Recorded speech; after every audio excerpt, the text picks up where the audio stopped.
Have you always wanted to taste the real pulled pork? I'm talking about stringy, juicy, and super flavorful pulled pork. Well, today might be the day that we're making the perfect pulled pork on the Offset Smoker. Remember that you guys gave me a list of what to smoke on the PitmasterX Offset Smoker. First on the list was brisket, second on the list, pulled pork. So here we go. This is about 10 kilograms or 20 pounds of pork neck.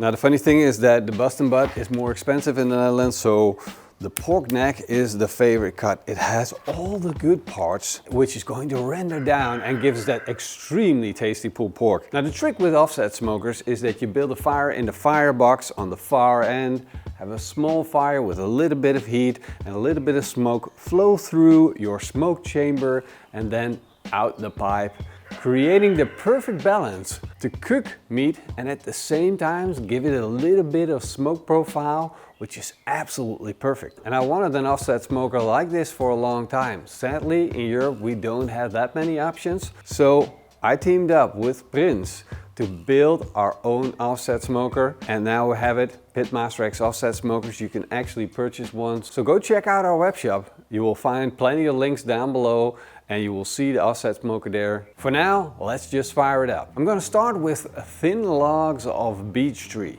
I'm gonna stack them up 4 stories high with enough space for sufficient airflow. And that's real important. I want this to catch fire real fast, because the first goal is to get the smoker up to temperature.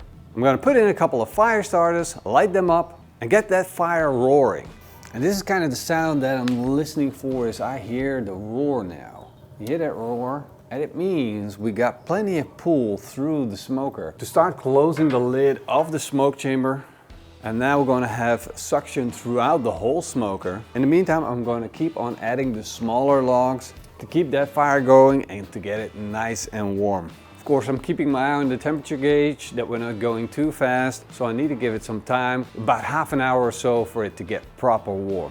My personal opinion is if you're preparing pulled pork, you might as well make a batch and enjoy it for a long time. You can just save the juices of the pulled pork, add it to the pulled pork, and then freeze it with it. It will stay juicy until forever and ever. I really think you can never have too much pulled pork. There's so many reasons to have like batches of pulled pork in your freezer, and especially if you can find a deal on these pork necks, buy it, put it in your freezer, save it, store it, make pulled pork out of it. You get to make some people happy, and somehow it always works out. Look at that beautiful piece of meat.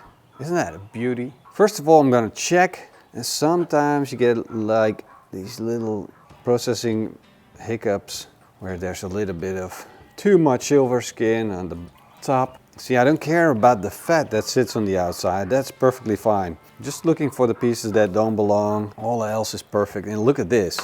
You see that? That is the money muscle. That is a really tasty piece of meat. Just going over it with my hand, looking at it. The fat's okay, a little bit of silver skin's okay, that's good. And this one looks good. See a little bit of cartilage there, that has to go. You can feel the difference. This is a little bit of silver skin. It's just from underneath the skin side, and it's just a little bit hard. And that's the cool thing about pulled pork. It's not that hard to make. You can easily do this at home. You just have to be specific on checking everything, making sure that the cuts are proper, that there are no little mistakes or little hard pieces still on top of them. Now, of course, these are going to need some seasoning. You can choose to use a binder on pulled pork to get a thicker crust. In this case, because I'm cooking on my offset smoker and it's the first time that I'm making pulled pork on my offset smoker, I'm not going to use a binder. I'm just going to use seasoning to keep the flavors a little bit clear and don't create an artificial bark. Since these are thick cuts of pork, I'm going to use a double seasoning.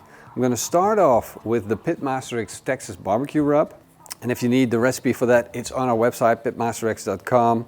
If you're looking to buy it, it's on shop.pitmasterx.com. If you're seasoning, you always have to think about how much is it going to penetrate or influence the flavor. And if you're seasoning, you always have to think about how much is it going to influence the flavor of the meat. In this case, we got pork, and pork can always do with a little bit of extra flavor. When you're seasoning, you always got to think about how much am I going to add. Thick pieces of meat need a little bit more seasoning, and chicken and pork in general can do with a little bit more seasoning. And with beef, I would be a little bit more careful just because it has such beautiful flavor. Don't want to over season it. I really like that the beef speaks out. I'm going to flip these around. I'm going to do the same on the other side. In the end, this is all going to be part of our pulled pork. Just lift it up a little bit. Don't miss out on the sides. And of course the front. Let's check. Do I have everything covered? Every little bit of surface. It would be a shame if you missed out on the opportunity to season something, make it look real good, and at the same time get it super flavorful, because that's what we're talking about here. We're talking about making some delicious pulled pork, so we got to put in the effort. There we go. Let me quickly check on see how the offset smoker is doing, and the way that I like to do it is just feel me with my hand. It's coming up to temperature, it's getting nice and warm. And the airflow, you see the temperature on the air dropped a little bit. That's just a little under 200 degrees Fahrenheit. Now what I want is for this thing to warm up first. And then once we got our pork necks on, then we're actually going to run it to temperature to cook the pork neck. Now recently we did a biscuit test. And the biscuit test is something that you do to determine on what your effective cooking areas in your barbecue are. In this offset smoker, we have an arch of hot air going up and then down again in the collector box. And that's absolutely perfect if you want to smoke meats. But it also means you're going to have some hot spot on this side and at the end. This is something you actually want, but you don't want them to be too big. But that also means that you're going to get hot spots on this side and on that side. Now all offset smokers have these hot spots, but it's for you to determine where yours are in your offset smoker so you know where you can actually place the food. Now in this case, this barbecue is super efficient because we only have a little spot where we have a hot spot, and at the end also only a little spot where we have a hot spot. So that means that we can use most of the grill grade surface. I'm going to put the pork necks in. Until now I've mostly been smoking with beechwood. There are a couple of features about beechwood that are fantastic. For one, they create beautiful embers that glow for a very long time. Another thing is that they give off a light, mild smoke flavor. And that works really well, specifically if you're working with ceramic barbecues. However, I found on my brisket cook that the smoke profile was super well balanced. And I thought, what if I tune it up a little bit? But I already put in a lot of effort to get smoke flavor on with the beechwood, which meant I had some heavy smoke coming out of that pipe. But I found that it still was on the edge where it's like, wow, this is super freaking amazing, but what if I add a little bit more smoke flavor? And then I thought, since I'm making pulled pork, why not add oak to the mix? Because oak in general will give a stronger smoke flavor, and that can work really well on pulled pork. So I'm gonna put on this beautiful log of oak, and I'm consciously putting on a bigger log because in this stage of the cook I want to see a little bit more heavy smoke. So that thicker log has a little bit more trouble burning up, and it will create more smoke and therefore more flavor on my pulled pork. Now another thing that I'm going to do, since we're up to temperature, is that I'm going to close the lid. And the cool thing about the oak is that I now get a completely different fragrance coming from my smokestack. And you can actually see that the color in the smoke is changing. We get a much darker smoke profile with the firebox door almost all the way closed, and we still have our stack vent all the way open. And we're just creating beautiful smoke on the pulled pork. Now, of course, I'm not going to open the lid because I'm aiming to get that temperature right. Currently, I'm running a little under, so I can open up the door a little bit. However, I'm also going to get less smoke. So therein lies the challenge, just staying close to the offset smoker, creating a little bit more smoke, opening up the door, releasing a little bit of, I don't know, it's like super fine tuning and getting it right. That is the fun part of cooking with an offset smoker. It's real work. It's a journey. And honestly, the end result is the bonus doing this work. It's been about 2.5 hours and I want to check to see how they're doing. I already checked earlier and I saw that we got a little bit of dry spots developing. However, it wasn't enough yet for me to worry, but now I want to check to see where the dry spots are, how they're developing, and I can definitely feel a little bit of dry crust developing on the outside. We got a nice mahogany color popping up on the pork necks. That is a good sign that they're picking up smoke flavor. I'm looking to see if we got too much of a dry spot, which we don't, but I do see that the right two pork necks are getting more of a dry spot and a bark on the right side than the pork necks on the left side. So I'm going to switch these out, and I'm going to take the outer side close to the fire and switch it out with the one that is furthest from the fire. I'm also going to rotate them so they have the other side pointed towards the fire. I'm going to do the same in the middle, flip them around. I'm going to close the lid again, and I'm going to let them continue to smoke. And while playing around with the oak, giving it more smoke flavor, but I also found that the oak burns longer than the beech does. So it makes for a more stable cook than when I'm only smoking with beechwood.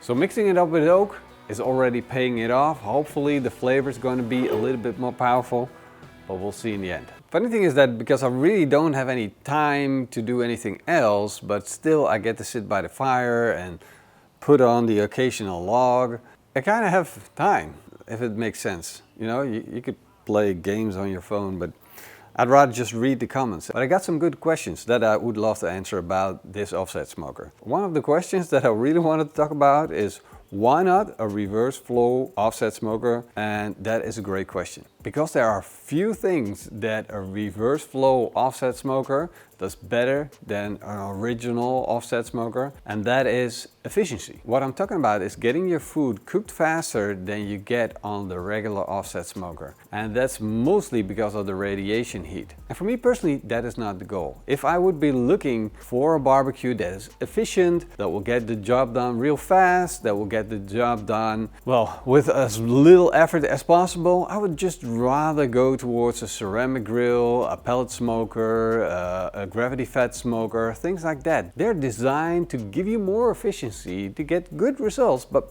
better efficiency wise. So for me, it doesn't make sense to go somewhere in between. No, I want the real offset smokers. Now flavor wise, I don't have enough experience to talk about reverse flow offset smokers, but I would love to refer you to Smoking That Barbecue. He did an experiment explaining on what the difference is and what he likes best, and taking on opinions from people like Chuds Barbecue. So I definitely recommend checking out that video. Now I got the question from Hector Hernandez, and I want to see a biscuit test. So unfortunately we don't have biscuits like they have in America. We do have croissants, but we do have really cheap bake-off sandwiches, which will basically tell you the same thing.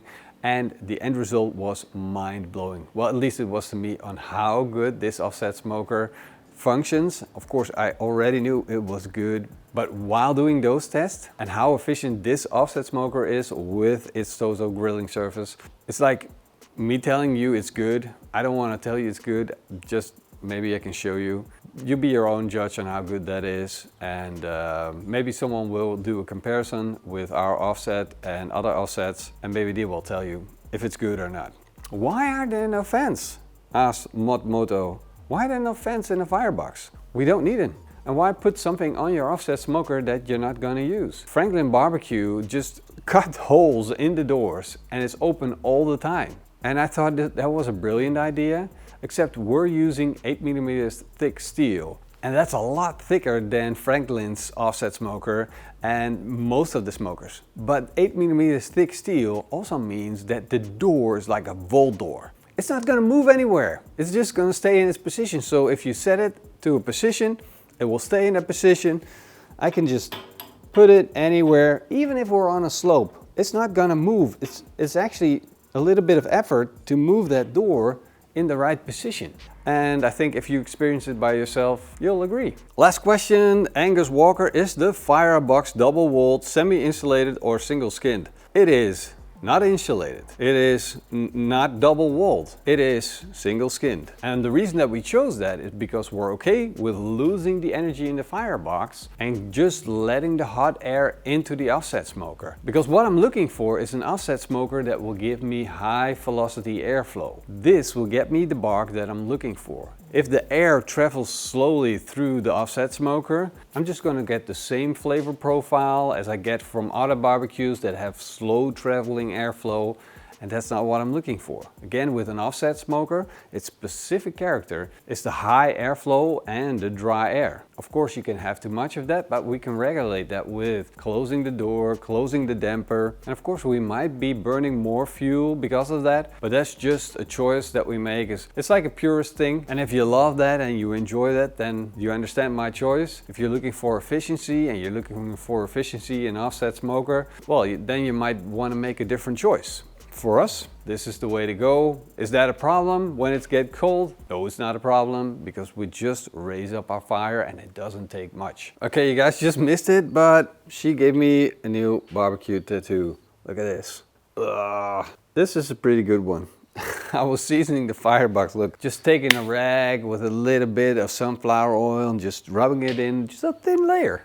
So coming back to the double and insulated firebox, that might be a pro to a double insulated firebox with whatever. Okay, one more question that we got that I couldn't find the comment anymore, but there was one more question about why not leaving the bottom all the way open. So you got the firebox, in our case a little ledge where the door's cut out. Why don't we have it flat so you can just scrape out any of the ashes? Because sometimes the logs can drop out. You know, if the fire burns down, it just bloops. And I like to prevent that as much as possible. That's why we have a little ledge. For me, in this case, it might not matter. If I'm wearing flip-flops, I do care about that. So I think we covered all the questions now. I just want to say nice things to her now, so I won't get hurt again. This one is getting close to about 80 degrees Celsius core temperature. On this side, it's closer to 76 degrees Celsius. Normally I would smoke my meats to a core temperature of around 70 degrees Celsius, but this time I'm taking it a little bit further just to get that bark to firm up and get more color on it. And the 70 degrees Celsius core temperature was around 6 hours into the cook, but I pushed on another 2 hours, and I think it's well worth the effort. Because now we have beautiful pork necks that look freaking delicious, have an insane bark, and they look so juicy, even on the outside. All I did was feed the fire with 50-50 beech and oak wood. Key with pulled pork is that it doesn't need to breathe. As a matter of fact, I don't want it to breathe. And that's why I needed the bark to be super solid. Now I'm using a really heavy duty aluminum foil, which is really thick. And therefore I will only need one layer. But even if you're using restaurant quality, it's not as thick as this, so wrapping twice if you have a thinner aluminum foil. Now let's get them off and take a close look at these beauties. Oh, come on guys. Look at that. Isn't that a thing of beauty? We got a solid bark on this. It's looking good. Oh, this is gonna be so freaking amazing. Now these pork necks are almost round, so you can definitely feel what side is down, what side is up, because the bottom became flat and the top is now round. There we go. That's one. Oh, yo. Look at that. You see, it's a lot of effort, a lot of work, but the reward, man, the reward. And again, a beauty. There we go. Now they all go back in the PitmasterX Offset Smoker, and we're going to let them continue to cook. Even that these are now well protected in aluminum foil, I'm going to still check them each by their own temperature. Now I'm going to raise up the temperature in the offset smoker to about 140 degrees Celsius, which is a little over 280 degrees Fahrenheit. And I'm going to give those beautiful pork necks a little bit of energy to cook through, to get through the stall. I'm going to take them all the way up to a core temperature of 98 degrees Celsius. We still got some more time to go. I'm just going to get my comfortable chair out. I'll be right here, guys. Still here, still here. It's now a little over 11 hours cooking these pork necks. And they're done now, finally. So most importantly, I'm just feeling, what does it feel like? Is it super soft? Because that's going to be the best indication for me to know if they're fully cooked or not. If I stick my thermometer in, it needs to fall through. Take this one first. Now the thing is, with pork necks, and turning them into pulled pork. When you're done, you're done. There's no need to rest pulled pork. You just need to take it out, capture all the juices, and then bring it all together. And that's what I like about pulled pork. When it's done, it's done. Ooh. It is super soft, so I'm gonna be careful, but look at that. Steamy, juicy. Let's just see if we can tear this up, how easily that goes. Whoa, look at that. Whoa. This is dripping juices. Insane. Getting this is so cool. I can just tear this up with my hands. Well, I gotta wear some gloves, but you get the idea. Look at that. Wow. These are so super soft. Still plenty of heat in that pork neck. And it looks so freaking good. Let's get another one out. Don't want to lose those juices. If you have a tear in your aluminum foil and you lose the juices on your pulled pork, you're basically screwed. That's what I'm talking about. And that's why the wrap is so important, because you lose most of the moisture at the last part of the cook. The meat stops taking on smoke flavor and it starts to lose moisture. And if you wrap it up, you can still have the moisture, you can still have the juices, and we have the beautiful bark. And look at the smoke ring. It is a beautiful smoke ring. I can't even hold it properly. It just falls apart on me. That bark is beautiful. Everything just tears up, and if I just want to squeeze it, it comes apart in my hand. Look at that. That is so beautiful. Super, super tasty pulled pork. Oh, those juices, man. Now I want to do the taste test. I've been looking forward to this. For me, the most important thing here is, did we get the smoke profile right? And I think I did. With a little bit of oak, it's different in flavor, but it's better. It's more pronounced. It's more what I'm looking for. If I smoke something, I wanted it a little bit more smoky than I had it on the brisket. And that really worked out well for this pulled pork. If I'd taken it off a little earlier, I maybe could have saved even more juices on my pork neck and have a juicier pulled pork, but now I have a little bit more smoky flavor. On this cook, I did a 50-50 split with oak and beech. I'm leaning towards going a little heavier with a 75 oak, 25% beech, and then figuring out if I can stop at 70 degrees Celsius if the color is right, and not go for that super dark bark, to see if I still get enough smoke flavor while maintaining super, super juicy pulled pork. Oh, this is ridiculously good. I spent a total of 11 hours making pulled pork, even longer, if you count preparations. I'm gonna say it, without a doubt, the best pulled pork I've ever had. I'm always talking about making it even better, but honestly, if it's going to be better than this, I think I'm gonna cry.